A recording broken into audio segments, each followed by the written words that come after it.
दिनै CEM काप जे प्रमद बर' सारनि सिमां जे जोंनि बिटिआर लेभेलाव जे फुटबलजों जे थांनानै थानो हायो बा फुटबलजोंहाय जोङो गावनि जिबनखौ दाना लानो हानायनि थाखाय दिनै जोंनि बिटिसि ओनसोलखौ फुटबलजों जौगाहोनो थाखाय प्रमद बर' सारा दिनैहाय बे फुटबल मेचखौ खुंफुंदों। बबे जायगायावहाय खुंफुंनाय जादों? बे कुसुगाव ब्लक आन्डार गार्डेनफोर BCDC आव साननैनि हाबाफारि लानानै खुंफुंनाय जादों। बेयाव 15 तारिखआव खेबसे आरो दिनै 17 तारिखआव खेबसे खुंफुंनाय जादों। मोनबेसे हान्जानि गेजेरावहाय?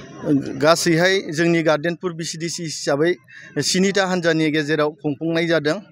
जोंनि गार्डेनफोर BCDC ओनसोलनि सिङाव थानाय जे फुटबल टीमफोर जायफोर बिथांमोना बादायदों, मोजाङै बादायदों। दा बादायै दा फाइनाल राउन्ड सालायदों।